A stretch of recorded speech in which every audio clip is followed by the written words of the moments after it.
স্বাগত জানাচ্ছি ইস্পাহানি মির্জাপুর জিরা আওয়ারে। আমি তৌহিদ শান্ত, আজকে আছি পুরো অনুষ্ঠানে। আজকে আমাদের একটি বিশেষ অনুষ্ঠান এটি, এবং এই অনুষ্ঠানটি আমাদের সঙ্গে বিশেষ অতিথিরা যোগ দিয়েছেন। আমি প্রথমে অতিথিদের সঙ্গে আপনাদের পরিচয় করিয়ে দিই। আমাদের সঙ্গে রয়েছেন নির্বাচন প্রশিক্ষণ ইনস্টিটিউট ইটিআই এর মহাপরিচালক এস.এম. আসাদুজ্জামান, আপনাকে স্বাগত জানাচ্ছি, এবং নির্বাচন বিশেষজ্ঞ ডক্টর আব্দুল আলিম, আপনাকেও স্বাগত জানাচ্ছি। দর্শক, ভোটের আবহ শুরু হয়েছে। ইতিমধ্যেই নির্বাচন কমিশন রোডম্যাপ প্রকাশ করেছে, এবং রোডম্যাপ অনুযায়ী এবং সব কিছু ঠিক থাকলে ফেব্রুয়ারিতে নির্বাচন হবে। এই ধরনের মনোভাব থেকে জাতি এগিয়ে যাচ্ছে, এবং একই সঙ্গে সরকার থেকে শুরু করে সব ধরনের সরকারের যতগুলো অর্গান রয়েছে সেই অর্গানগুলো কিন্তু ইতিমধ্যেই সেই দিকেই ধাবিত হচ্ছে। রাজনৈতিক দলগুলোর মধ্যে বিভিন্ন মত পার্থক্য রয়েছে, মতবিরোধ রয়েছে, এটি থাকাটাই স্বাভাবিক। কিন্তু মোটা দাগে নির্বাচনের পক্ষেই কথা বলছে। কেউ কেউ বিভিন্ন দাবি তুলে বলছেন যে নির্বাচনের আগে এগুলো দাবি দেওয়া মেনে নিতে হবে, কিন্তু মোটা দাগে রাজনৈতিক দলগুলো কিন্তু নির্বাচনের দিকে এগোচ্ছে। আমাদের আজকের বিষয় ভোটের মাঠ, ইসির ক্ষমতা ও এখতিয়ার। আমরা বরাবরের মতো শিরোনামগুলো দেখে আসবো দর্শক, এরপরে আলোচনা শুরু করব। নির্বাচন বানচালের আড়ালে চলছে আওয়ামী পুনর্বাসনের চক্রান্ত। লাশ পোড়ানোর মতো ঘটনা ঘটেছে, এটা অত্যন্ত নিন্দনীয়। এই ধরনের প্রতিষ্ঠানে হামলা সরকার প্রশ্রয় দেবে না। ফ্যাসিবাদ বারে বারে ফিরে আসার চেষ্টা করে, তাকে দমন করতে হয়, প্রতিহত করতে হয়। বাংলাদেশের তরুণ যুবক এবং বাংলাদেশের জনগণ সেই ফ্যাসিবাদকে দমন করবে, প্রতিহত করবে। ফ্যাসিবাদ রুখতে সব দলকে সহনশীল হওয়ার আহ্বান সালাউদ্দিনের। একদলীয় শাসন ঠেকাতে নির্বাচনে পিআর পদ্ধতি চায় জামায়াত, এনসিপি, আম জনগণ পার্টি। জনসমর্থন নেই বলেই পিআর চায় 3 দল, মনে করে বিএনপি। রাজবাড়ীতে লাশ পোড়ানোর ঘটনায় ৩৫০০ জনের নামে মামলা, ফুটেজ দেখে শনাক্তের চেষ্টা। নির্বাচনটা সামনে রেখে এই ধরনের আরো অনেক কিছু সামনে আমরা দেখতে পাবো, যাতে নির্বাচনটা না হয়। দেশবিরোধী গভীর ষড়যন্ত্রের ইঙ্গিত বিএনপির। রাজধানী সহ দেশ জুড়ে যথাযথ মর্যাদায় পবিত্র ঈদে মিলাদুন্নবী উদযাপন। চট্টগ্রামে জশ্নে জলুসে জনস্রোতে পিষ্ট হয়ে নিহত 2, আহত 6। এবং ছুটির দিনেও জমজমাট ডাকসু নির্বাচনের প্রচারণার। সাইবার বুলিং ও আচরণবিধি লঙ্ঘনের অভিযোগ প্রার্থীদের। ভোটারদের ভোট কেন্দ্রে আসার আহ্বান। দর্শক, আমাদের অনুষ্ঠানটি বৈশাখী টেলিভিশনের পর্দার পাশাপাশি ফেসবুক এবং ইউটিউব পেজেও সরাসরি সম্প্রচারিত হচ্ছে। আপনারা চাইলে আমাদের বিশেষ অতিথি রয়েছেন 2 জন, তাদের কাছে নির্বাচন সংক্রান্ত কিছু জানার থাকলে আপনারা কমেন্টের মাধ্যমে আমাদের সঙ্গে যুক্ত হতে পারেন। আমি একটু এস.এম. আসাদুজ্জামান আপনাকে দিয়ে শুরু করতে চাই। সেটি হলো যে দীর্ঘ সময় ধরে আপনি নির্বাচন কমিশনের সঙ্গে নির্বাচনের সাথে জড়িত এবং নির্বাচন দেখে এসেছেন। যদি আমরা গেল 3টি নির্বাচনের কথা বলি, 14, 18, 2024 এবং তার আগের 2008-9 ইলেকশন, বা আপনি পুরো নির্বাচন কমিশন নির্বাচন প্রক্রিয়াটিই দেখে আসছেন। আমি আপনার কাছে মোটা দাগে জানতে চাই যে এবারকার নির্বাচনের সঙ্গে সব নির্বাচনের এক ধরনের পার্থক্য থাকেই, মৌলিক একটা পার্থক্য তো দেখাই যায়, কিন্তু এবারকার নির্বাচনের সঙ্গে আপনি অন্যান্য নির্বাচনের কি মিল পাবেন বা কি অমিল থাকছে? ধন্যবাদ আপনাকে, ধন্যবাদ, শুভেচ্ছা দর্শক শ্রোতাদের। আসলে এবারের নির্বাচনটা এমন একটা প্রেক্ষাপটে হচ্ছে, পুরো জাতি একটা সুষ্ঠু, অবাধ, একটা স্পেশাল, একটা বিশেষ নির্বাচনে তাকিয়ে আছে। কাজে এই নির্বাচনের সাথে যদি আপনি বিগত নির্বাচনের তুলনা করেন, সে পারবেন না আপনি। বিশেষ করে 14, 18, 24 এই 3টা নির্বাচন তো নির্বাচনই হয় নাই, যেখানে কোনো ভোটার উপর ছিল না, ভোট ছিল না, কোনোটাই ছিল বিনা প্রতিদ্বন্দ্বিতায়, কোনোটাই রাতেরবেলা হয়েছে, কোনোটাই ডামি প্রার্থী হয়েছে, এটা নির্বাচন ছিল না। তো তারপর আর বাংলাদেশের নির্বাচনের ইতিহাসটা ব্যাপী শুরু হয়েছে 1991 সনে 5ম সংসদ নির্বাচনের মাধ্যমে। তারপরে আপনার 5ম সংসদ নির্বাচন বলেন, তারপরে তো 7ম আছে, তারপরে 2001 আছে, 8 আছে, এইগুলো নির্বাচন। আপনি সেই নির্বাচনের সাথে সামনের নির্বাচন তুলনা হয়তো বা করতে পারেন, বাট এখনকার যে পরিস্থিতি, আপনি জানেন যে 5ই আগস্টের যে বিপ্লবের মাধ্যমে যে সরকার এসেছে বা বর্তমান পরিস্থিতি, তো জাতি উন্মুখে তাকিয়েছে একটা উল্লেখযোগ্য দৃষ্টান্তমূলক নির্বাচনের জন্য, যেখানে প্রত্যেক যে ভোটার তার স্বাচ্ছন্দ্যে ভোট দিতে পারবে, প্রত্যেকটা ক্যান্ডিডেট সাথে প্রচার করতে পারবে, অর্থাৎ একটা উৎসবমুখর পরিবেশে একটা নির্বাচন হবে, যেটা নির্বাচনী ইতিহাসে বাংলাদেশের মাইলস্টোন হয়ে থাকবে। এবং নির্বাচন কমিশনে কিন্তু সেই লক্ষ্যে প্রস্তুতি শুরু করে দিয়েছে। আপনারা জানেন ইতিমধ্যে আমাদের ডিলিমিটেশনের কাজ শেষ হয়ে গেছে, ভোটার তালিকাটাও আমাদের কাজটা অলমোস্ট শেষ। তারপরে আপনার আর ইলেকশনের আবহ তৈরি যে মূল একটা কারণ, একটা বিষয় হচ্ছে প্রায় মানে 10 লক্ষেরও অধিক নির্বাচন কর্মকর্তা মাঠে কাজ করবেন, তাদের যে প্রশিক্ষণের প্রক্রিয়া, সেই প্রক্রিয়া শুরু হয়ে গেছে। অর্থাৎ নির্বাচন কমিশন একটা সুষ্ঠু নির্বাচন করার জন্য পুরো মুখিয়ে আছে এবং সেই দিকে তারা যাচ্ছে। প্রত্যেকটা কাজই আপনারা জেনেছেন ইতিমধ্যে রোডম্যাপে ঘোষণা হয়ে গেছে। রোডম্যাপ অনুযায়ী প্রত্যেকটা তারিখ অনুযায়ী নির্বাচন কমিশনের কাজটা এগিয়ে যাচ্ছে এবং যথাসময়ে আমরা যদি সে ফেব্রুয়ারি ধরে নেই, সেই ফেব্রুয়ারিতে একটা সুষ্ঠু অবাধ নির্বাচনের জন্য এবং একটা যেটা বললাম যে একটা দৃষ্টান্তমূলক ভালো নির্বাচন অনুষ্ঠানের জন্য নির্বাচন কমিশন যাবতীয় প্রস্তুতি গ্রহণ করতেছে। আচ্ছা, আরেকটু কিছু সুনির্দিষ্ট প্রশ্নই আপনার কাছে আছে, যেমন নির্বাচন কমিশনের নিজস্ব যে লোকবল, আমরা অনেক দিন ধরে কিন্তু এই প্রশ্ন শুনে আসছি যে নির্বাচন কমিশনের নিজস্ব লোকবল, যে ক্ষেত্রে ডিসিএসপির উপরে যে কারণে নির্ভর করতে হয়, নির্বাচন কমিশনের যদি নিজস্ব কর্মকর্তা থাকে, যেমন আমি যতটুকু তথ্য পেয়েছি যে 19টি জেলায় আপনাদের সিনিয়র জেলা নির্বাচন অফিসার রয়েছে এখন এই মুহূর্তে, এবং এই জায়গাগুলোকে আপনারা কতটুকু জনবলের সক্ষমতা এবং আপনাদের যে লজিস্টিক সাপোর্ট, সেই জায়গাতে আপনারা কতটুকু এগিয়েছে? আসলে প্রতিটা পার্লামেন্ট ইলেকশন যখনই আসে তখন নির্বাচন কমিশনের ক্ষমতা নিয়ে প্রশ্ন আসে, কীভাবে ক্ষমতায়ন করা যায়।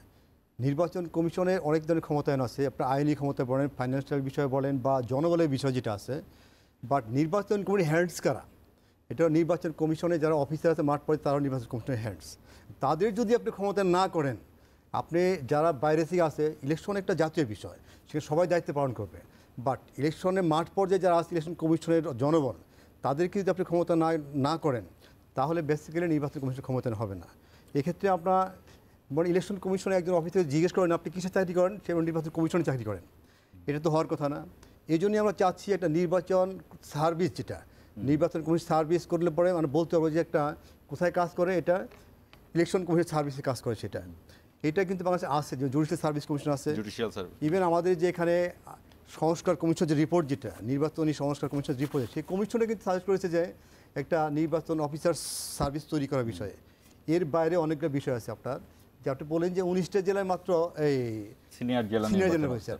আচ্ছা, আপনি কোথাও দেখেছেন যে ডিসি বা এসপি কেউ 5th গ্রেডে কেউ 6th গ্রেডের? কোনো জেলাকে কোনো স্ট্যান্ডার্ড কম আছে যে ঢাকা জেলার মান এ, টাঙ্গা জেলার মান বি আছে? নাই। অর্থাৎ সবাইকে সমান নিয়ে আসতে হবে। সেক্ষেত্রে অবশ্যই সবাইকে 5th গ্রেডে আমার এটা প্রস্তাবটা বহুদিন যাবত আছে এবং আমাদের কর্তৃপক্ষ চেষ্টা করেছে, বাট এটা এখনো হয় নাই। এটা হওয়া খুবই জরুরি এটা। আর এতে করে হয় নাই কেন, জটিলতাটা কিসের? এটা সম্ভবত একটা আমলাতান্ত্রিক জটিলতা আছে, বাট আমি যতদূর জানি কমিশন থেকে এটা চেষ্টা করতেছে, বাট এটা ইমিডিয়েটলি হওয়া উচিত। আরেকটা বিষয় আছে, ক্ষমতার সাথে সাথে নির্বাচন কমিশন অফিসারদের যে একটা মোরাল বুস্ট আপ, যেটা একটা উৎসাহ করে যাতে ডিমোরাল না হয়, এর জন্যই এই প্রমোশনের বিষয়টা বলেন, আপগ্রেডের বিষয় এটা নির্বাচনের আগেই সমাধান করা উচিত, কারণ এটাই হবে ইলেকশন কমিশনের মাঠে হ্যান্ডস। আরেকটা সুন্দর একটা তথ্য দিচ্ছি আপনাকে, যদিও ইলেকশন কমিশনের অফিসারদের জন্য ঠিক না, লজিস্টিক সাপোর্ট, যেটা লজিস্টিকের মধ্যে একটা বড় একটা সাপোর্ট হলো ভেহিকেল। আমাদের জেলা পর্যায়ে ভেহিকেল আছে, বাট কিছু কিছু গাড়ি 10-15 বছর হয়ে গেছে, সেটাকে আমরা রিপ্লেস করার চেষ্টা করতেছে, বাট এটা রিপ্লেস হচ্ছে না। রিপ্লেস কী হবে জানেন? একটা সময় দেখছেন আপনার উপজেলা নির্বাহী অফিসাররা একটা গাড়ি চালাতো, লাল কালার একটা পাঁচ জিপ চালাতো, সেটা অনেক পুরাতন গাড়ি, গাড়ি কন্ডেম করার জন্য তার পোলে জমা দিয়েছে, সেই গাড়িগুলো আমাদের দিচ্ছে, আমাদের এখন দিয়ে রিপ্লেস করতেছে, কিন্তু এটা 1-2 বছর পরে এমনি নষ্ট হয়ে যাবে। সেটা এই জায়গাগুলো থেকে কিভাবে উত্তরণের পথটা কোথায়? যে কারণ ভেহিকেলটা আপনার ঠিক যেই মুহূর্তে নির্বাচন শুরু হয়ে গেল, নির্বাচন শুরু হওয়া মানে ভোটের দিনের কথা বলছি না আমি, একটা নির্দিষ্ট অ্যাটলিস্ট যদি 7 দিনের কথা আপনারা বলেছেন যে 7 দিন হলো সবচেয়ে ঝুঁকিপূর্ণ থাকে, শেষ 7 দিন ভোটের আগের, সেই সময় তো নির্বাচন কর্মকর্তাকে প্রচণ্ড রকমভাবে টার্বুলেন্ট পয়েন্টে থাকতে হয় বিভিন্ন জায়গায়, সেখানে ভেহিকেলের জায়গাটা কিভাবে মিট আপ আসলে এই 7 দিন না, কিন্তু ইলেকশন কমিশনের সর্বশেষ আপনাদের রোডম্যাপ অনুযায়ী 7 দিনও যদি ধরি, ভোট সেন্টার কাজটা হচ্ছে, এটা প্রত্যেকটা অফিসারকে প্রত্যেকটা ভোট সেন্টার পরিদর্শন করতে হবে। সে তার একটা সাপোর্ট দরকার আছে না, সে কী হয়ে যাচ্ছে সেখানে, এখানে যদি সেই পুরাতন গাড়ি নষ্ট গাড়ি দেওয়া হয় পারবে না, অনেক জায়গায় গাড়িও নেই এমন আছে, এটা উপজেলাতে তো আরও সমস্যা। সেটা কাজে এই গাড়ির যে বিষয়টা আছে, আর দেশে এখন আবহাওয়া কি, সারা জাতি কী চায়, একটা সুষ্ঠু অবাধ নির্বাচন চায়। এই নির্বাচনের জন্য অবশ্যই ইলেকশন কমিশনের যত লজিস্টিক দরকার প্রয়োজন। আরও ইন্টারেস্টিং বিষয় আছে, ইলেকশনটাকে কেন্দ্র করে বিভিন্ন ডিপার্টমেন্টে কিন্তু গাড়ি কেনা হচ্ছে, ভালো গাড়ি কেনা হচ্ছে। সেক্ষেত্রে ইলেকশন কমিশনের অফিসারদের জন্য মাঠ পর্যায়ে, এটা অফিসারদের জন্য না আসলে, ওই অফিসের জন্য অবশ্যই ভালো গাড়ি দেওয়া প্রয়োজন। যাতে এটা সুষ্ঠুভাবে তারা মাঠ পর্যায়ে তদারকি করতে পারে, কাজটা ভালো উঠে নিয়ে আসতে পারে। এটা হলো একটা প্রাইম নিড বলা যায় সেটাকে। এটা উইদাউট হ্যাভিং এনি লজিস্টিক তারা কাজটা করবে কি দিয়ে? এটা আমি একটু ডক্টর আব্দুল আলিমের কাছে আসতে চাই। একদমই নির্বাচন কমিশনের বিষয়গুলো তুলে ধরলেন এস এম আসাদুজ্জামান।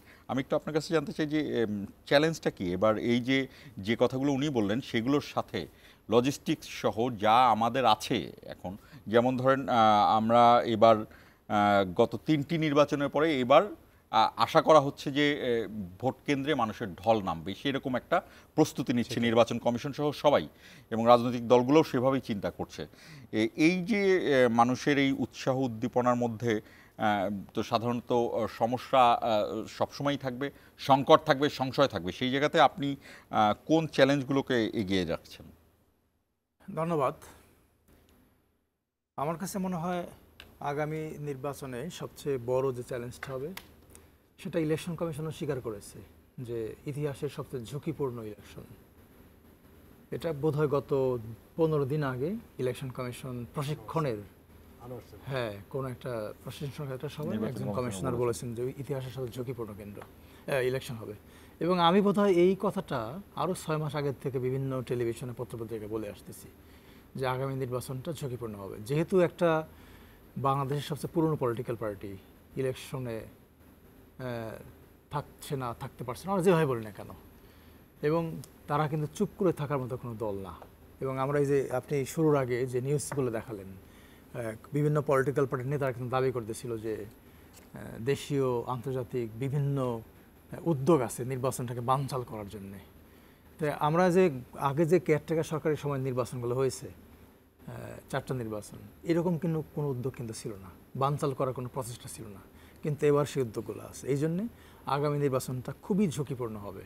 এবং যে ঝুঁকি হবে আপনি দেখবেন যে হয়তো কেন্দ্রে হামলা হতে পারে, ব্যালট বাক্স ছিনতাই হতে পারে, এবং তার কিছু নজির তো আমরা এখনও দেখতে পাচ্ছি যে ঘটনাগুলো ঘটছে বাংলাদেশে। এই যে দেখেন রাজবাড়িতে যে ঘটনা ঘটলো, এটা একদম নজিরবিহীন ঘটনা, একেবারে নজিরবিহীন ঘটনা। এটা কিন্তু মানে কল্পনাও করা যায় না এই ধরনের ঘটনা। এবং এটার একটা উদ্দেশ্য দেশ থেকে অস্থিতিশীল করে তোলা। অস্থিতিশীল করলে কী হবে? ইলেকশনটা হবে না, এরকম একটা টেন্ডেন্সি আছে মানুষের মধ্যে। আরও কিছু ঝুঁকি আছে। আপনি ধরেন যে এআই, যেভাবে আমরা ফেসবুকে দেখতে পাচ্ছি পলিটিক্যাল পার্টি একটা আরেকজনের বিরুদ্ধে যেভাবে লেগেছে, এই যে এআই নিয়ে অসংখ্য ভিডিও, এবং এখানে আক্রমণাত্মক কিছু শব্দ ব্যবহার করা হয়েছে, এটা একটা বিরাট বড় চ্যালেঞ্জ হবে। আরেকটা চ্যালেঞ্জ হবে মানে ইলেকশনটা যে এই আসাদ সাহেব যেটা বললেন, মূলত ইলেকশনটা মাঠ পর্যায়ের কর্মকর্তা কিন্তু পরিচালনা করে। ইলেকশন কমিশনের মূল ভূমিকাটা হচ্ছে পলিসি সিদ্ধান্ত দেওয়া আইন অনুযায়ী যে আমরা এইভাবে কাজটা করতে চাই, আপনারা যারা মাঠ পর্যায়ে আছেন তারা এইভাবে কাজটা করবেন। তার সঙ্গে দরকার হয় নিবিড় পর্যবেক্ষণ, মনিটরিং, যে কাজটা মাঠ পর্যায়ে ঠিকমতো হচ্ছে কিনা, কমিশনকে মনিটরিং করতে হয়।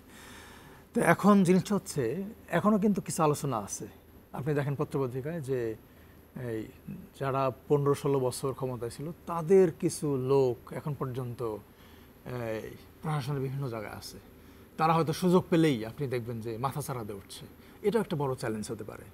সো আমার কাছে মনে হয় যে এই জিনিসগুলো চ্যালেঞ্জ। আর ইলেকশন কমিশন যে পরিকল্পনাগুলো করেছে, যেমন ধরুন যে প্রবাসী ভোটার, এই প্রথমবারের মতো তারা পরিকল্পনা করেছে। এবং আপনি হয়তো জেনে থাকবেন যে ইলেকশন কমিশন একটা এই প্রবাসী ভোটার নিয়ে, আমি কিন্তু নির্বাচন ব্যবস্থা সংসদ কমিশন মেম্বার হিসেবে কাজ করেছি, আমাদেরও পরামর্শ ছিল যে প্রবাসী ভোটটা চালু করা, অ্যাটলিস্ট পাইলটিং করা। এবং এটার আলোকে ইলেকশন কমিশন একটা অ্যাডভাইজারি কমিটি ফর্ম করেছে, এটা কিভাবে করা যায়। আমি নিজে সেই কমিটির মেম্বার। তো এখন ইলেকশন কমিশন প্ল্যানটা করছে। এই যে বাংলাদেশের ভোটাররা কিন্তু সারা দুনিয়াতে ছড়িয়ে ছিটিয়ে আছে, একটা দুইটা দেশে না, সারা দুনিয়াতে। আপনি আফ্রিকায় যান, সেখানে একটি নতুন একটি দিক উন্মোচন হচ্ছে বাংলাদেশের নির্বাচনে। মানে আপনি দেখেন যে জুলাই যে মুভমেন্ট, ওই সময় কিন্তু যারা বাইরে আছে প্রবাসী বাংলাদেশি, তাদের একটা বিরাট সাপোর্ট ছিল, নিশ্চয় আপনার মনে আছে। তারা তো রেমিটেন্স বন্ধ করে দিয়েছে, রেমিটেন্স বন্ধ করেছিল। তারা ফেসবুকে বিভিন্নভাবে 19 জন আরব আমিরাতে আন্দোলন করতে গিয়ে সেই সরকারের কাছে ধরাও পড়েছিল। তা এই সব কিছু মিলে তারা দেশ গঠনে, অর্থনীতিতে বিরাট একটা ভূমিকা পালন করে, কাজে তাদেরকে ভোটের আওতায় আনাটা গুরুত্বপূর্ণ। এটাও একটা বড় চ্যালেঞ্জ হবে কমিশনের জন্য। এইরকম নানা রকম চ্যালেঞ্জ আছে, কিন্তু উনি যেটা বলতেছিলেন যে এই যে ইলেকশন সার্ভিস করা, এটাও আমাদের নির্বাচন সংস্কার কমিশন সুপারিশ, আমরা সুপারিশ করি। এটা কারণটা হলো, আমি একটু ব্যাখ্যা করি আর কি। ধরেন যে ইলেকশন কমিশনের যিনি সচিব আসেন, উনি কোত্থেকে আসেন? সরকার থেকে, অ্যাডমিন থেকে আসেন, নর্মালি ডেপুটেশনে আসেন এবং কাজ শেষ করে উনি চলে যান। মানে এটা একটা অ্যাসাইনমেন্টের মতো।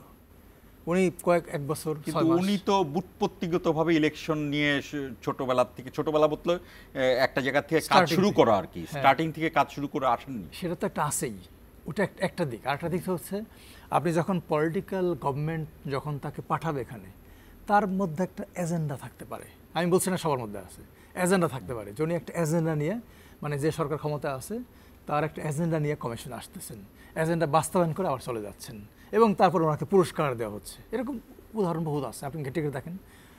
আবার দেখেন যে ইলেকশন কমিশনে প্রচুর ডেপুটেড অফিসিয়াল আছে, সফিস ছাড়াও আরও অন্যান্য, আমার ধারণা এখন কমপক্ষে 15 জন কর্মকর্তা আছেন, ডেপুটেশনে আসছেন তারা। এখন যদি আপনি সার্ভিসটা দেন, এই ইলেকশন সার্ভিস করেন, তাহলে কি হবে? মানে ইলেকশনটা একদম, ইলেকশন কমিশনটা নিচের থেকে ওই সচিব পর্যন্ত। আমি একটু আপনার সাথে যোগ করতে চাই, আমি জানতে চাই আসিফুজ্জামানের কাছে, ইলেকশন কমিশন থেকে ইলেকশন কমিশনের নিজস্ব কর্মকর্তাদের কি সচিব হওয়ার মতো পদমর্যাদা হয়নি, বা মানে এই জায়গাটার ব্যাখ্যা জানতে চাই, সাধারণভাবেই জানতে চাই। আসলে আমরা যারা ইলেকশন চাকরি করি, ইতিমধ্যে অনেক রিটায়ারমেন্ট চলে গেছে, আমাদের পদোন্নতিটা প্রপারলি হয় না। যেমন আমি ডেপুটি পদোন্নতি পেয়েছি 15 বছর পরে, 16 বছর পরে। মানে আমার কেস না বলে আরও যদি বলি, যে যথাসময়ে যারা পদোন্নতি হয়, তাহলে অবশ্যই নির্বাচন কমিশন সচিবালয়ে যারা ক্ষমতা আছে তারা সচিব পদে যেতে পারে। আরেকটা বিষয় এখানে আছে, আমাদের যে সার্ভিস রোল, যেটা সার্ভিস চলে আমাদের এখানে অ্যাডিশনাল সেক্রেটারি পর্যন্ত আমাদেরকে প্রমোশন দেওয়ার ব্যবস্থা আছে, বা সচিব পোস্টটা অ্যাডমিন থেকে আসবে, সার্ভিস রোলে উল্লেখ করা আছে সেটা। বাট আনফর্চুনেটলি এই অ্যাডিশনাল সেক্রেটারি পর্যন্ত আমাদেরকে দেওয়া হচ্ছে না, এটা একটা বড় সমস্যা। এটা অর্থাৎ এটা শুনলে খারাপ না, যে মানে এটা ইলেকশন কমিশনের যারা অফিসার যারা, তাদের নিয়ন্ত্রণের বাইরে থাকে। এইটার একটা বিষয় আছে। সেখানে অবশ্যই যে আমাদের সংস্কার কমিশনের যে রিপোর্ট দিয়েছে, সেটা যদি আমাদের মধ্য থেকে ওই রকম অফিসার ম্যাচুর না হয়ে থাকে, তাহলে বাইরে থেকে কিন্তু যারা এক্সপার্ট আছে তাদেরকে যুক্তিবে থেকে নিয়ে আসতে পারে ইলেকশন অপারেশনের জন্য। এটা সংস্কার কমিশন রিপোর্ট আছে। তাহলে আমরা এতদিন যে শুনে আসছি যে নির্বাচন কমিশন স্বাধীন, তারা তো একটা সচিবই নিয়োগ করতে পারে না, নিজেদের সচিবই তো নিয়োগ আমাদের করে যারা না। পুরাতন অফিসে আছেন, যারা এখানে কাজ করেছেন, সময় মতো প্রমোশন পান নাই বা চলে গেছেন, এর অনেক অফিসে আছে আমাদের, দে আর ভেরি মাচ এক্সপার্ট, তাদেরকেও এখানে সচিব হিসাবে নিয়ে দিতে পারে, সেই স্কোপ কিন্তু আছে এখানে। এটা করতে পারে। আমি একটা সিকোয়েন্স বলি আপনাদের দুজনকে, সেটা হলো যে একজন অ্যাডমিনের তিনি অবশ্যই ভালো কর্মকর্তা, আমি কোনো ডাউট রাখছি না, কিন্তু তিনি আসলেন আর একজন নির্বাচন কর্মকর্তা যিনি কিনা 4টি নির্বাচন দেখে এসেছেন, তখন একটি ভোট কেন্দ্রে এমন একটা পরিস্থিতি গ্রহণ করলেন, সেখানে তো ওই সচিব হয়তো বা সিদ্ধান্ত দিলেন এই 144 ধারা জারি করো, আর ওই যে নির্বাচন কর্মকর্তা তিনি হয়তো বা সিদ্ধান্ত দিতেন যে না, এই 10 জনেরটা আপাতত বন্ধ রাখেন, ওই 10 জনেরটা নেন পরবর্তীতে। এই জায়গাগুলো কি সর্ট আউট হয় কিনা, আমি বুঝাতে পারছি কিনা, যে একজন সুনির্দিষ্ট নির্বাচন কর্মকর্তা এবং বাইরের থেকে আসা একজন অফিসারের মধ্যে তফাৎ কি হতে পারে? আসলে এক্ষেত্রে যেটা হয়, সাধারণত সচিব মহোদয় থাকেন, সচিবালয় থাকে, কোনো যখন প্রবলেম রেইজ হয়, যখন কমিশনে আসে তখন কমিশন বসে, সেখানে সচিব মহোদয় থাকে, প্লাস আমাদের যারা অফিসার আছে, যারা নির্বাচনে অনেক দিন অভিজ্ঞ আছে, তাদের মতামত থাকে সেখানে। এইসব মতামতের ভিত্তিতেই হয়। বাট আমরা তো একটা মতামত দিতে পারি, but we are not taking the decision. সেটা আমাদের মতামতটা কত নিয়ে হবে না হবে, এক্সপিরিয়েন্সটা আমরা বলি আর সেটা আমাদের মানে পার্সপেক্টিভ থেকে আমরা বলি, যদি আমাদের সুযোগ থাকে সেটা। বাট অনেক সময় তো সুযোগ থাকে না সেটা, যেহেতু এটা আরও হায়ার লেভেলে জিনিসটা ডিল করা হয়, তখন এই সুযোগটা আমাদের থাকে না সেটা। সেক্ষেত্রে অবশ্যই যদি ইলেকশন কমিশনের কর্মকর্তা থাকে, সেখানে একটা ভালো সিদ্ধান্ত অবশ্যই আসবে সেখানে, যেহেতু তাদের একটা এক্সপিরিয়েন্স আছে। এটা শেয়ারিং করতে পারে। আমি একটুখানি অ্যাড করি। আপনি ধরেন যে ডিসিদেরকে ট্র্যাডিশনালি রিটার্নিং অফিসার নিয়োগ দেওয়া হয় 72-73 আমাদের প্রথম ইলেকশন থেকেই, মানে জাতীয় নির্বাচনে। 2008-এর পর থেকে উপনির্বাচনে ওনাদেরকে মাঝে মাঝে আপনার আরও এসে নিয়োগ দেওয়া হয়, এটা একটা প্র্যাকটিস। কিন্তু আপনার আরপিওতে কিন্তু বলা নাই যে ডিসিদেরকে রিটার্নিং অফিসার নিয়োগ দিতে হবে, এটা কিন্তু কোথাও বলা নাই, এটা কোথাও বলা নাই যে তাদেরকে নিয়োগ দিতে হবে। তো এটাও আমরা সংস্কার কমিশনের পক্ষ থেকে প্রস্তাব করেছি যে আগামী জাতীয় নির্বাচনে ইলেকশন কমিশনের যারা নিজস্ব কর্মকর্তা আছে, তাদেরকে প্রায়োরিটি দিয়ে এই কাজটা করা। যদি তাদের সবাইকে না পাওয়া যায়, এতজনকে না পাওয়া যায়, তখন অন্য বিবেচনা করা যাবে। নিঃসন্দেহে তার এক্সপেরিয়েন্স তো অন্য অফিসার যারা ওই জায়গাটা আমি আসতেছি এখন। মানে এটা কেন বলেছিলাম আর কি, আপনি যেটা বললেন তার সঙ্গে ধরেন যে একজন ডিসি যখন ইলেকশন পরিচালনা করেন, উনি কিন্তু সমস্ত কিছু, অনেক ক্ষেত্রেই সব কিছু জানেন না, হ্যাঁ, এবং ওনারা যারা কর্মকর্তা আছেন তাদের পরামর্শ নেন যে আমি এখন কি করব। মানে ওনাদের কাজটা হয়ে যায় কি বলছে, প্র্যাকটিক্যালি কি করা উচিত, ওনাদের কাজটা কি হয়ে যায় জানেন, ওনারা থাকেন ওইখানে ডিসি সাহেবরা অল ইন অল, আর ওনাদের কাজটা হয়ে যায় লজিস্টিক্যাল সাপোর্ট দেওয়া, এই বাক্স টাক্স ব্যালট পেপার এগুলো ক্যারি করা, এগুলো হয়ে যায় আমাদের কাজ। মানে ওনাদের কোনো ক্ষমতাই থাকে না। এবং এই যে গত 3টা নির্বাচন, আমি খুব ফ্র্যাঙ্কলি বলি, যেমন ধরেন 2014 সালের ইলেকশন, ওই ইলেকশনের পরে একটা রিপোর্ট হয়েছিল, এটা করেছিল হার্ভার্ড ইউনিভার্সিটি এবং ইউনিভার্সিটি অফ সিডনি। তারা বলেছিল যে ইলেকশন কমিশনের ভূমিকা ছিল লজিস্টিক্যাল সাপোর্ট দেওয়া, এবং ড্রাইভিং সিটে ছিল সরকার, মানে সরকারের বিভিন্ন সংস্থা, তারা ছিল ড্রাইভিং সিটে। অথচ যে আপনি বললেন যে ইলেকশন কমিশন তাহলে কি স্বাধীন না? আমাদের ইলেকশন কমিশন স্বাধীন হচ্ছে, এটাকে আমরা বলি কাঠামোগত স্বাধীনতা, অর্থাৎ সংবিধানে লেখা আছে election commission shall be independent. কিন্তু প্র্যাকটিক্যালি এবং ইলেকশন কমিশন স্বাধীনতার 4টা মাত্রা আছে, একটা কাঠামোগত স্বাধীনতা, একটা আর্থিক স্বাধীনতা, একটা হচ্ছে অপারেশনাল ইন্ডিপেন্ডেন্স, মানে অপারেশন বাংলা পরিচালনা, আর একটা শেষটা হচ্ছে আপনার, এটাকে আমরা বলি পলিটিক্যাল ইন্ডিপেন্ডেন্স। এবং শেষটা যেটা বললাম, 3টা নিশ্চয় বুঝতে পেরেছেন। আর শেষটা হচ্ছে এই যারা কমিশনার নিয়োগ হবেন তারা পলিটিক্যালি কতটা ইন্ডিপেন্ডেন্ট, তারা কারো দিকে না তাকিয়ে কাজ করতে পারে কিনা, তাদের নিয়োগটা কিভাবে হচ্ছে, ওই জায়গাটা খুব ইম্পর্টেন্ট। এবং ওখান থেকে আসলে ইলেকশন কমিশন স্বাধীনতার যাত্রাটা শুরু হয়। আপনি যদি ঠিকমতো কমিশনার নিয়োগ দিতে না পারেন, তাহলে ইলেকশন ভালো করা খুব ডিফিকাল্ট, আপনি স্বাধীনতা নিশ্চিত করতে পারবেন না। আমরা ছোট্ট একটি বিরতি নিতে হচ্ছে। দর্শক আমাদের সঙ্গেই থাকুন, 1 মিনিটের বিরতি নিচ্ছি, 1 মিনিট পরেই ফিরবো, থাকুন আমাদের সঙ্গে।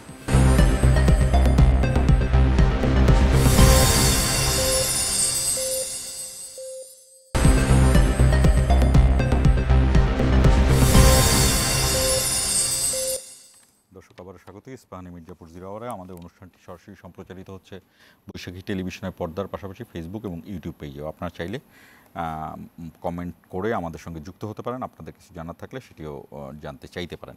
আমি আসছি সেটি হলো নির্বাচন কর্মকর্তা। আমরা বেশ কয়েকজন নির্বাচন কর্মকর্তাকে বেরিয়ে আসতে দেখেছি, যেমন চট্টগ্রাম মেয়র ইলেকশনে জেসমিন টুলি, তার যে দৃঢ়তা বলতে প্রত্যেকটা কর্মকর্তারই দৃঢ়তা থাকে, কিন্তু ঠিক সময় মতো দৃঢ়তা থাকা এবং আইনগত ভিত্তি রেখে দৃঢ়তা থাকা এবং সিদ্ধান্ত নেওয়ার যে বিষয়টি, একই সঙ্গে আমরা আরও বিভিন্ন নির্বাচনেও দেখেছি। এই জায়গাতে আমি একটু যোগ করতে চাই যে নির্বাচনী কর্মকর্তাদের এম্পাওয়ারমেন্টটা কতটা নিজেরা, যেমন একজন ডিসি কিন্তু বাই ডিফল্ট তিনি একজন ম্যাজিস্ট্রেসি পাওয়ার বা নিজেও একজন ম্যাজিস্ট্রেটই আসলে, কিন্তু নির্বাচনী কর্মকর্তারা কিন্তু বাই ডিফল্ট বা আইনে কি তারা এই ধরনের এম্পাওয়ার্ড কিনা? আসাদুজ্জামান। ধন্যবাদ। আসলে একটা খুবই গুরুত্বপূর্ণ প্রশ্ন করেছেন যে ইলেকশন কমিশন একটা সুষ্ঠু নির্বাচন যে কী প্রয়োজন, আমাদের একটা লেভেল প্লেইং ফিল্ড প্রয়োজন, একটা সুষ্ঠু নির্বাচনী মাঠ প্রয়োজন। কী করে সম্ভব? এটা আমাদের যে নির্বাচন আচরণবিধি আছে, এটা একটা ওয়েল রিটেন একটা আচরণবিধি, এটাকে যদি আমরা প্রপারলি যথাযথভাবে মাঠে প্রয়োগ করতে পারি, তাহলে নির্বাচনের মাঠটা খুবই ভালোভাবে সুষ্ঠু হবে এবং একটা লেভেল প্লেইং ফিল্ড হবে। এখন আচরণবিধি ভায়োলেট না হয় এই ব্যবস্থা কী করি আমরা? প্রথমত আমরা এখানে জুডিশিয়াল ম্যাজিস্ট্রেটদের দ্বারা ইলেকট্রাল ইনকোয়ারি কমিটি করি, তারপরে কিছু জুডিশিয়াল ম্যাজিস্ট্রেট নিয়োগ দেওয়া হয়, জুডিশিয়াল ম্যাজিস্ট্রেট নিয়োগ দেওয়া হয়। আর বাস্তবতা হলো যে জুডিশিয়াল ম্যাজিস্ট্রেটরা তাদের যে কাজ আছে সেই কাজের বাইরে এসে আমাদের এই কাজটা করে থাকেন, তারা এত সময় পান না এটা। তারপরে একইভাবে যারা জুডিশিয়াল ম্যাজিস্ট্রেট তারাও তাদের কাজের বাইরে এসে আমাদের এই কাজটা করেন, এত সময় পান না। আর তাদের যে স্কিলে নিয়োগ দেওয়া হয় আর নির্বাচনের যে মাঠটা যেটা অনেক বিশাল, তাদের পক্ষে পুরো মাঠে এই জিনিসটা করা সম্ভব হয় না। আর লজিস্টিক্যাল প্রবলেম আছে যে যখনই কোনো জুডিশিয়াল ম্যাজিস্ট্রেট আসে নিয়োগ দেওয়ার পরে দেখতে লজিস্টিক সাপোর্টটা পেতে অনেক সময় লাগে, এটা একটা বড় বিষয়, যে কারণে আচরণবিধিরা প্রপারলি তাদের দ্বারা প্রতিপালন হয় না। এটা সেক্ষেত্রে কী হয়, সেটা যখনই মাঠে পাবলিক কোথায় যায়, মাঠে ইলেকশন কমিশন অফিস কোনটা? জেলা নির্বাচন অফিস, উপজেলা নির্বাচন অফিস।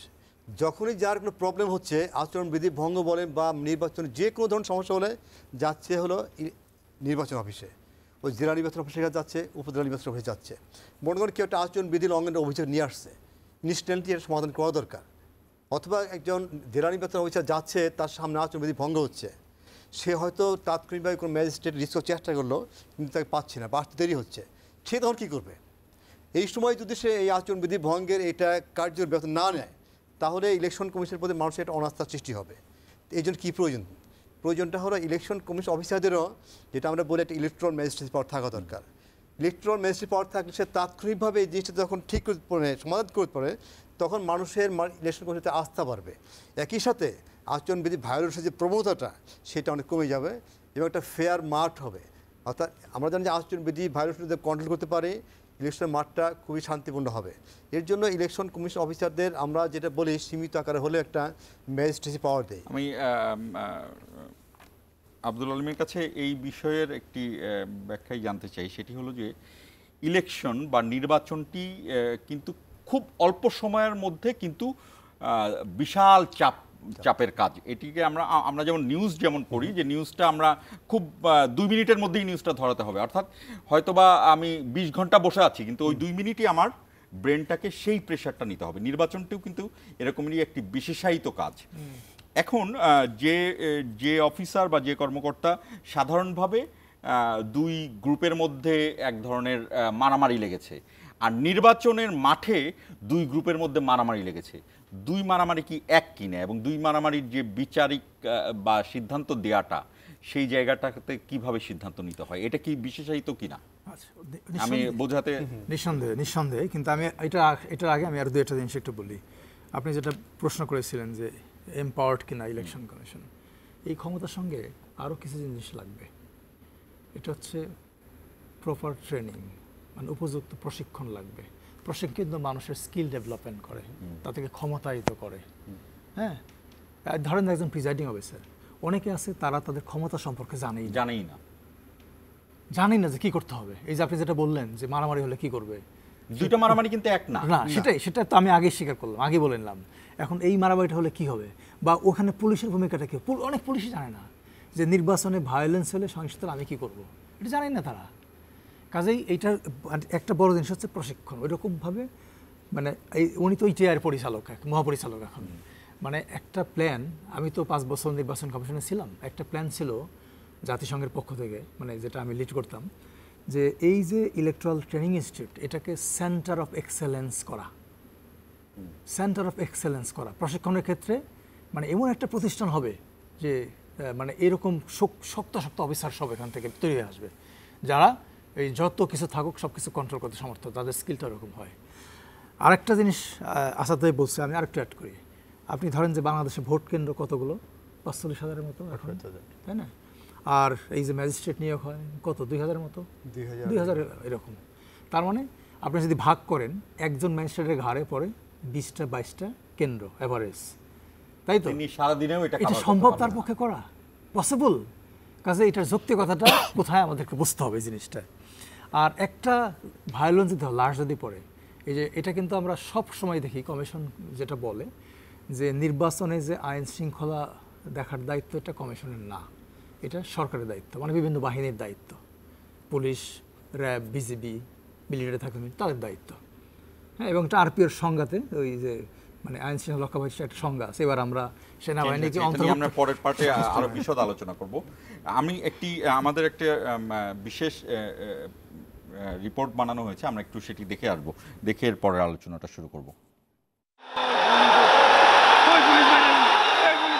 গণ অভ্যুত্থানে আওয়ামী লীগ সরকার পতনের পর সবচেয়ে আলোচিত বিষয় জাতীয় সংসদ নির্বাচনে অনিয়মের কারণেই দেশে একদলীয় কর্তৃত্ববাদী শাসন কায়েম হয়েছিল। সংসদে এক পক্ষের জনপ্রতিনিধি ছাড়া কারো অংশগ্রহণ ছিল না।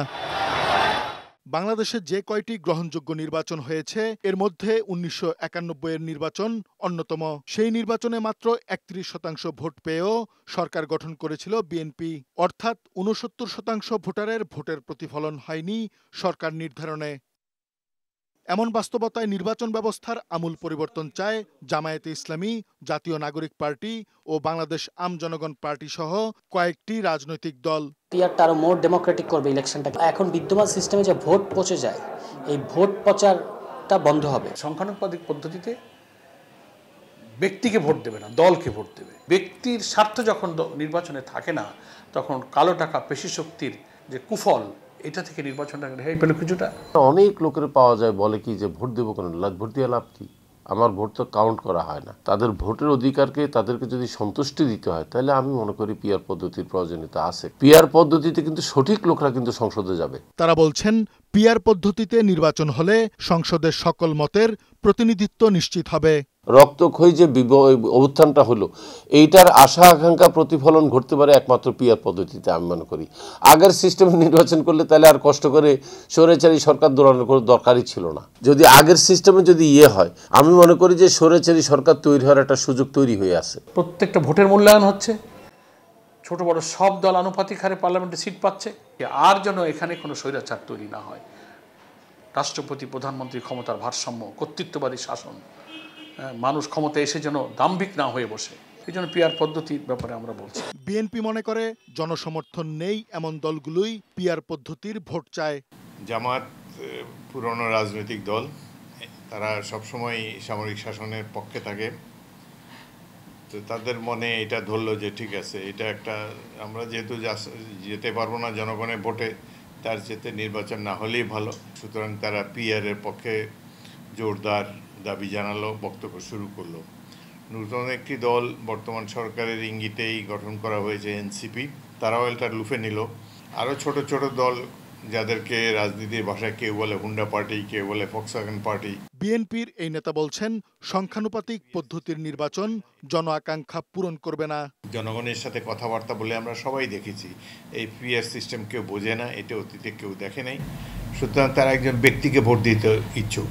যখন শুনবে যে অমুক মার্কায় ভোট দেবো এবং কে এমপি হবে তারা জানে না, অনেকে ভোট কেন্দ্রেই যাবে না। বিএনপি আগের বর্তমান বিদ্যমান যে সিস্টেম, এই সিস্টেমেই ভোটে অংশগ্রহণ করতে আগ্রহী। তবে জামায়াতের এই নেতা মনে করেন কোনো দলের আকাঙ্ক্ষার নয়, জনগণের প্রত্যাশার মূল্য দিতে হবে। একটা দল না কইলে হবে না, ব্যক্তির চেয়ে দল বড়, দলের চেয়ে দেশ বড়, বক্তৃতার সময় বলি, কিন্তু যখন জাতীয় সাথে ছাড়ের প্রশ্ন আসে তখন ফর্মুলা উল্টে যায়, যে আমার পছন্দ হয় না তো আমি হতে দেবো না, ব্যাখ্যা দিচ্ছি না, এটা জনগণ কেন বুঝবে না। আমি এটি সম্পূর্ণ পলিটিক্যাল ডিসিশনের কথা, আমি এটি এই স্টোরিতে যা পিআর পদ্ধতি হবে কি হবে না সেটি নিয়ে আমি এটি জানতে চাই যে পিআর, আপনার নির্বাচন বিশেষজ্ঞ হিসেবে কাজ করছেন নির্বাচনে, পিআর পদ্ধতিগুলো যেসব দেশে আছে সেই সব দেশের সাথে বাংলাদেশের এখনকার পরিস্থিতি কি, বা পিআর পদ্ধতিকে আসলে আমাদের নির্বাচন কমিশন কখনো কোনো নির্বাচনে প্রয়োগ করেছে কিনা, বা এটা কি আসলে প্র্যাকটিস আছে কিনা? বাংলাদেশে পিআর পদ্ধতি কখনো এটা প্রচার হয় নাই, আর এটা আপনি যেটা বলে রাখছি টোটালি পলিটিক্যাল বিষয়। ইলেকশন কমিশন এটা নিয়ে আমি সিদ্ধান্তের জায়গাটা বলছি না, আমি বলছি যে আপনাদের কোনো, আমাদের নির্বাচন আমাদের এখানে কোনো সময় না কখনোই হয় না এটা। আর আপনার জায়গা থেকে আমি জানতে চাই যে পলিটিক্যাল পার্টিগুলো তাদের কথা তাদের মতো করে বলছেন, সেটা সিদ্ধান্ত নেবে পলিটিক্যাল পার্টি এবং গভর্নমেন্ট, কিন্তু আমি জানতে চাই পিআরটা কি আসলে সাধারণ মানুষের জায়গা থেকে আমি জানতে চাই যে পিআর আসলে কি, বিভিন্ন দেশে যে পিআর প্রয়োগ করা হয় এটা কি আসলে। আমি যদি খুব একাডেমিক্যালি বলি, এটা হচ্ছে ওই যে জামাত ইসলামের সেক্রেটারি সাহেব যেটা বললেন যে এটা ইলেকশনটা হবে, পিআর আসলে কতগুলো আছে, কতগুলো ধরন আছে, মানে যেটা সিম্পল পিআর, 3টে ধরন আছে। হ্যাঁ, যেটা সিম্পল পিআর আমি সেটার কথা বলছি, যে মানুষ ভোট দেবে দলকে, এবং যে দল যত পার্সেন্ট ভোট পাবে পার্লামেন্টে তত পার্সেন্ট আসন পাবে। ধরেন যে আমাদের আসন সংখ্যা কত, 300, একটা দল 20% ভোট পেল, তাহলে 20%-এর 320% কতটা আসন হয়, ঠিক সেই কটা আসন ওই দল পার্লামেন্টে পাবে, মানে এটাকে নিয়ে নিচ্ছে। এবং এই যে আপনি যেটা বললেন 91 সালে 31% ভোট পেয়ে বিএনপি ক্ষমতা এসেছিল। 31% ভোট পেলে বিএনপি কয়টা সিট পেত? 90টা, 91টা, এরকম এগুলো আসন পেত, তাই না? তখন কিন্তু হয়তো বিএনপি ক্ষমতা যেতে পারতো না। অর্থাৎ পিআর সিস্টেমটা হচ্ছে খুব প্রতিনিধিত্বমূলক একটা ব্যবস্থা, এবং এটা আমাদের দেশে নতুন, বাট এটা প্রথম আমেরিকাতে 1718 সালের দিকে, এত আগে প্রথম একজন লোক এটা প্রথম এই ধারণাটা দেয়, বাট তার ধারণা খুব ক্লিয়ার ছিল না। পরে 1800 সামথিং সালে ইংল্যান্ডের একজন স্কুল শিক্ষক এটা প্রথম এটা বলে, এবং তারপরে 1905, 6, 7, 8 এরকম সময় আয়ারল্যান্ডে, অস্ট্রেলিয়া, নিউজিল্যান্ডে বিভিন্ন দেশে এখন মনে হয় সবচেয়ে বেশি প্র্যাকটিস করা হয় ইউরোপ এবং স্ক্যান্ডিনেভিয়ান কান্ট্রিগুলোতে। পিয়ারটা এখন পর্যন্ত বেশি ব্যবহার করা হচ্ছে, মানে দুইটা এই আছে, পরিসংখ্যান আছে, কেউ বলে 90টা দেশে আর কেউ বলে 130টা দেশে, কিন্তু এটা ইউনিভার্সাল না। পিয়ারটা যদিও বেশি আসবে, ইউনিভার্সাল না।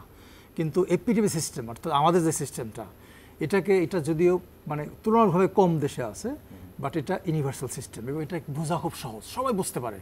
আমি ভোট দিচ্ছি, এইটাই জানতে চাচ্ছিলাম যে এই যে পিআর পদ্ধতি, এর আগে আমরা আসলে ইভিএম পদ্ধতি, ইভিএম এর সময় আপনারা দেখেছেন যে আমার মনে আছে যে একজন প্রধান নির্বাচন কমিশনারও আঙ্গুলের ছাপ মিলছিল না, বেশ সময় লাগছিল। এরকমের এই জায়গাগুলো কি দিয়ে কি আমাদের ভোটাররা প্রস্তুত কিনা? না, আমার মনে হয় না এখনো প্রস্তুত।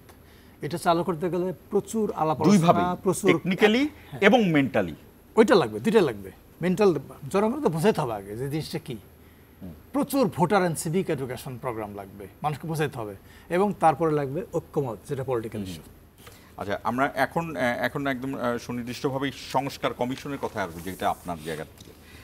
সেটি হলো যে আমরা যেটি দেখলাম যে এবার আরপিওতে সুনির্দিষ্টভাবে আইন শৃঙ্খলা বাহিনীর যে সংজ্ঞা, সেই সংজ্ঞাটি পরিবর্তন করা হয়েছে। সেখানে কি পরিবর্তন আছে সেটি আপনি জানাবেন। এবং আমরা জানতে চাই যে গেল নির্বাচনগুলোতেও সেনাবাহিনী, এটি কিন্তু খুবই আলোচিত ব্যাপার, মানুষ জানতে চায়, নির্বাচন করে যে রাজনৈতিক দলগুলো তারা জানতে চায়, গেল নির্বাচনগুলোতেও কিন্তু সেনাবাহিনী মাঠে ছিল, আর এই নির্বাচনেও হয়তোবা সেনাবাহিনী মাঠে থাকবে। এখন তফাৎটা কি আসলে? স্ট্রাইকিং ফোর্স এগুলো আমরা শুনি, আসলে কি তফাৎটা কি?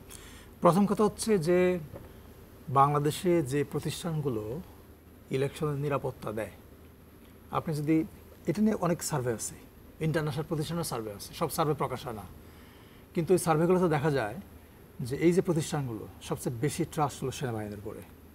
সাধারণ মানুষ তাদেরকে ট্রাস্ট করে, সবচেয়ে বেশি ট্রাস্ট করে। আর এই যে গত কয়েকটা নির্বাচনে, মানে আগে কিন্তু 2008 পর্যন্ত আপনার আরপিওতে এই যে আইন শৃঙ্খলা রক্ষাকারী বাহিনীর সঙ্গে সেনাবাহিনী অন্তর্ভুক্ত ছিল। 2008 পরে 9 সেটাকে সরিয়ে দেওয়া হলো, এই আইন থেকে, আরপিও থেকে সরিয়ে দেওয়া হলো। তারপরে যারা এই ডিউটিতে ছিল অনেকটা ক্ষমতা ছিল না তাদেরকে, কিন্তু এবার আমরা আসলে তাদেরকে রিয়েল ক্ষমতাহীন বলতে, তাহলে তারা কেন মাঠে তাদের গাড়ির তেল পুড়িয়ে লাভ কি?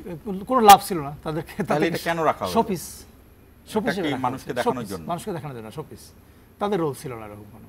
বাট আমরা যেটা প্রস্তাব করেছি যে কার্যকর ভূমিকা যাতে তারা পালন করতে পারে, অ্যাক্টিভ রোল যাতে তারা পালন করতে পারে।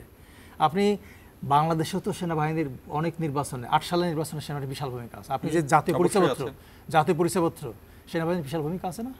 বিশাল ভূমিকা আছে। পৃথিবীর অনেক দেশে সেনাবাহিনী ইলেকশনে পার্ট, অনেক জায়গাতে, এবং তৃতীয় বিশ্বের মতো দেশে প্রায় সবখানে, আফ্রিকার দেশ যান সবখানে পার্ট।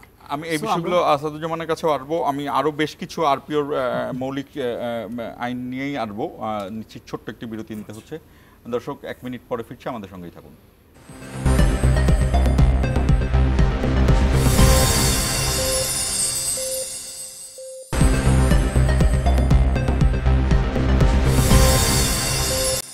আবারও স্বাগত ইস্পাহানি মির্জাপুর জিরাওয়ারে। আপনাদের দুজনের কাছে এই প্রশ্ন, যেটা আরপিও নিয়ে যেই প্রশ্নটি, যেটি ম্যাজিস্ট্রেসি পাওয়ারের কথাও বলা হলো, সেটিও আপনি বলতে পারেন, এবং সেনাবাহিনীর কথাও বলা হলো যে সংজ্ঞাটি আবারও পরিবর্তন করে সন্নিবেশিত করা হয়েছে। আরেকটি বিষয় জানতে চাই, সেটি হলো যে নির্বাচনে যেটিকে বলা হয় যে 1 মণ দুধের মধ্যে আপনি 1 ফোঁটা লেবুর রস দেন না কেন, এটি নষ্ট হয়ে যাবে। নির্বাচনটা আসলে সেরকম, যে কোনো একটি কেন্দ্রকে নিয়েও যদি, একটি ভোট নিয়েও যদি আমি প্রশ্ন তুলতে পারি, সেই নির্বাচন প্রশ্নবিদ্ধ হয় কি না, এই প্রশ্নটিতে যদি আপনি একমত হন, তাহলে আমাকে উত্তর দিবেন যে এই যে একটি কেন্দ্রের নির্বাচন সুষ্ঠু না হলে সেটি বাতিল, অন্য কেন্দ্রগুলো ঠিক থাকবে। এই আইনটি কখন করা হলো, বা এর আগে কোন আইন ছিল? আমাদের আসলে আরপিওতে যে ধারাটা ছিল যে কোনো একটা আসনে যদি অনিয়ম হয়, সেটা যে কটা কেন্দ্রে হোক না কেন, ইলেকশন কমিশন চাইলে পুরো আসনের নির্বাচন বাতিল করতে পারত, পুরো আসনের। এবং এইটাকে ধরেই আপনার নিশ্চয় মনে আছে, এটা বোধহয় 2023 সালের শুরুর দিকে গাইবান্ধাজি উপনির্বাচনে ক্যামেরা দিয়ে দেখা হচ্ছিল এবং ক্যামেরা দিয়ে দেখেই নির্বাচন কমিশনার, প্রধান নির্বাচন কমিশনার সেটি বন্ধ করে দিল নির্বাচন। ওইটাই বলছেন যে গাইবান্ধা উপনির্বাচনে যখন প্রথম ক্যামেরা বসানো হয়েছিল এটা এবং বাংলাদেশের ইতিহাসে প্রথমবারের মতো একটা পুরো আসন নির্বাচন বাতিল করা হলো। আগে কিন্তু হয় না, এটা প্রথমবারের মতো এই জিনিসটা করা হলো। এবং এটা করার পরেই এই আইনটা, আমি যতটুকু জানি বা শুনেছি, এটা আসলে সরকারের পক্ষ থেকে কাজটা করা হয়েছিল। ইলেকশন কমিশন এইভাবে প্রস্তাব করে নেই, যেহেতু পুরো নির্বাচনটা বাতিল, পুরো আসন নির্বাচন বাতিল, সরকার মনে করেছে হয়তো 10টা কেন্দ্রে 5টা কেন্দ্রে হয়েছে অনিয়ম, কেন পুরো আসন নির্বাচন বাতিল করতে হবে, এটা বোধহয় তাদের যুক্তি ছিল সরকারের। আমি বোধহয় বলছি কারণ এটা নিয়ে ওইরকম কোনো প্রতিবেদন নাই। আবার ধরেন যে ইলেকশন কমিশন এভাবে চিন্তা করে যে যদি একটা কেন্দ্রও হয়, ওই যে আপনি যেটা বললেন যে 10 মণ দুধের মধ্যে যদি একটুখানি ময়লা পড়ে পুরো দুধটা নষ্ট হয়ে যায়, তাই না? এবং একটা বড় জিনিস হচ্ছে এখানে, ধরেন যে আমরা তো আসলে অনেক সময় বুঝতে পারি না যে একটা কেন্দ্র হলো না 10টা কেন্দ্রে হলো, এটা কিন্তু আমরা অনেক সময় জানতে পারি না। যখন ইলেকশন কমিশন মনে করবে, ইলেকশন কমিশনের কিন্তু যারা ইলেকশন কমিশনার তাদের এক ধরনের ক্যাপাসিটি থাকতে হয়, জুডিশিয়াল ক্যাপাসিটি, জাজ করার ক্যাপাসিটি। সো ওইটাকে ব্যবহার করে তারা পুরো নির্বাচনটাকেই চিন্তা করে বা বাতিল করে চিন্তা করতে পারে। এবং এটা করলে কি হয় যে মানুষের কাছে এক ধরনের মেসেজ যায় যে ইলেকশন কমিশন মনে করেছে ইলেকশন এখানে ফেয়ার হয় নাই, হ্যাঁ, কাজেই তারা বাতিল করেছে, এবং এটা একটা পজিটিভ মেসেজ যাচ্ছে জনগণের কাছে। কাজে এই ক্ষমতাটা ইলেকশন কমিশনের থাকা উচিত। এবং আবার আমরা সংস্কার কমিশনের পক্ষ থেকে এটা সুপারিশ করেছি, করার পরে ইলেকশন কমিশন আরপিওতে আবার এটা যুক্ত করেছে এবং আমরা আশা করছি এটা পাস। আমরা একদম শেষ প্রান্তে আসাদুজ্জামান, আমি একটু জানতে চাই যে আপনি বলছিলেন ম্যাজিস্ট্রেসি পাওয়ারের কথাও বলছিলেন এবং সেই সঙ্গে আরপিওতে আর মোটা দাগে আর কি সংশোধনের আহ্বান জানিয়েছে নির্বাচন কমিশন? আমি আপনাকে প্রথমে বলেছিলাম ম্যাজিস্ট্রেসির বিষয়, যেটা আমরা ইতিমধ্যে কমিশনের বিষয়ে আলোচনা করেছি। অনেকে বলে ও আপনার ম্যাজিস্ট্রেসি পাওয়ার চান, জিনিসটা সেরকম না। আসলে আমরা চাই ইলেকশন কমিশন অফিসারদের মাঠে এম্পাওয়ার করা, যেটা আমি আগে বলেছিলাম যে যখনই কোনো নির্বাচন বিষয়ে যে কোনো অপরাধ অভিযোগ কোথায় যায়, ইলেকশন অফিসারের কাছে যায়। বাট ইলেকশন কমিশনের অফিসারের কোনো ক্ষমতা নেই, কোনো ধরনের পাওয়ার নেই যে কারোর শাস্তি দেবে, 500 জরিমানা করবে, 100 জরিমানা করবে, সেই ক্ষমতাটা নাই। অ্যাটলিস্ট ইলেকশন কমিশন অফিসারদের যদি একটা ভালো না হলে দোষটা হয় কমিশনের, অথচ তারপর সেই অফিসারকে কি অপেক্ষা করতে হয় যে কখন ম্যাজিস্ট্রেট আসবে, তারপর সেই কিন্তু নির্বাচন তো একদিনের ব্যাপার। ওই এই ঘটনা যেটি আমি বললাম যে খুব ফাস্ট চলায়। আরেকটা বিষয় হচ্ছে, প্রথমত হলো আচরণবিধি প্রতিপালন, এটা খুবই জরুরি। ইলেকশন কমিশন অফিসারদের ম্যাজিস্ট্রেট পাওয়ার দেওয়া। আরেকটা হচ্ছে ভায়োলেন্স ডিটারেন্ট হিসেবে কাজ করে। যখন আপনার শুনবে যে ইলেকশন অফিসার ম্যাজিস্ট্রেট পাওয়ার আছে, কারণ সে যেখানে যাবে বা তার কথা শুনলে এলাকাতে এমনিতে অনেক কিছু ঠিক হয়ে যাবে, ভালো হয়ে যাবে সেটা। আর ইনস্ট্যান্টলি যখন আমাদের অফিসাররা জরিমানা করবে বা আচরণবিধি ভঙ্গের দায়ে ব্যবস্থা গ্রহণ করবে, এটা একটা ইম্প্যাক্ট সারা ভোটের মাঠে পড়বেই। কাজে এটা একটা সময়ের দাবি ভালো ইলেকশনের জন্য ইলেকশন কমিশন অফিসারদের একটা ম্যাজিস্ট্রেট পাওয়ার নিয়ে আসা। আরেকটা বিষয় আমি বলতে চাচ্ছিলাম যে রিটার্নিং অফিসারের যে বিষয়টা, over the period election commission অফিসাররা অনেক এক্সপিরিয়েন্স হয়ে গেছে এবং election commission officer they are very much professional. কোনো ইলেকশনে কোনো নির্বাচনী ঘাটতির কারণে বন্ধ হয়েছে বা ওপেন হয় নাই এমন কোনো নজির নাই। তাদের উপর যে কাজটা পড়ে, আপনার 12,60,00,000 ব্যালট পেপার প্রিন্ট করতে হবে, এটাকে এলাকায় পৌঁছাইতে হবে, বিশাল নির্বাচনী মালামাল কেনার বিষয় আছে, তারপরে প্রশিক্ষণ আছে, প্রত্যেকটা কাজই সুচারুভাবে হচ্ছে, অথচ এই অফিসারদেরকে রিটার্নিং করা হচ্ছে না। আপনারা দেখেন বাই ইলেকশনগুলো হচ্ছে, তারপরে এই লোকাল গভর্নমেন্ট ইলেকশন হচ্ছে, তাদের যে পারফরমেন্স খুবই ভালো, তারপরে তাদের করা হচ্ছে না। এখন নির্বাচন সংস্কার কমিটির যে সুপারিশ, সেখানেও আছে নির্বাচন কমিশনের কর্মকর্তাদের রিটার্নিং করার জন্য। তো যেটা হতে পারে আমার ধারণা, যদি আপনার 64 জেলায় না হয়, আমরা তার ফিট লিস্ট করতে পারি হু আর ক্যাপাবল, যারা ক্যাপাবল রিটার্নিং হওয়ার মতো তাদেরকে আমরা সামনে ইলেকশন রিটার্নিং অফিসার করতে পারি।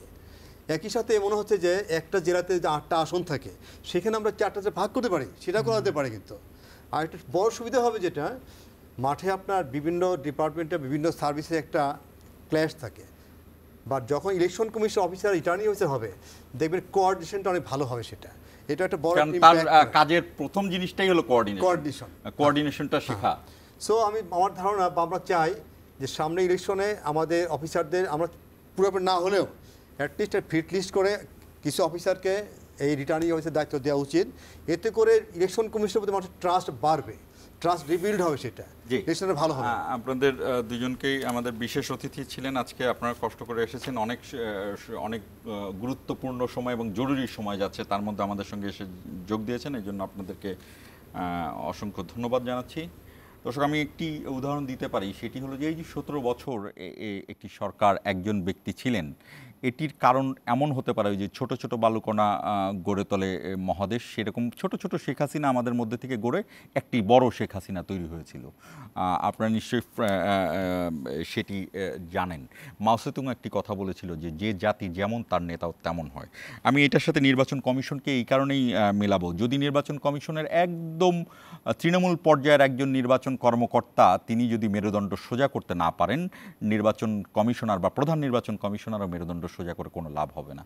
অর্থাৎ হলো যে নির্বাচন কমিশনকে মেরুদণ্ড সবাইকেই সহজভাবে আসতে হবে। তো সেই ক্ষেত্রে তৃণমূলের যে কর্মকর্তা তার এম্পাওয়ারমেন্টটা যেমন জরুরি, কতটুকু এম্পাওয়ারমেন্ট দরকার সেটি যেমন জরুরি, এবং এর সঙ্গে একই সাথে যে অভিযোগ আসে যে সরকার বিভিন্নভাবে প্রভাবিত করার চেষ্টা করে আইন শৃঙ্খলা বাহিনীর দ্বারা বা বিভিন্ন কর্মকর্তাদের দ্বারা, সেই জায়গাতে নির্বাচন কর্মকর্তারা নিশ্চয়ই এক ধরনের অভিজ্ঞতার থেকে সেই প্রবলেমগুলো, সমস্যাগুলো সমাধান করতে পারবে।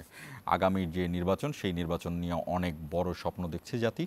সুষ্ঠু নির্বাচনে গণতন্ত্র ফিরে আসুক, এই প্রত্যাশা রেখে শেষ করছি ইস্পাহানি মির্জাপুর 0 আওয়াজ।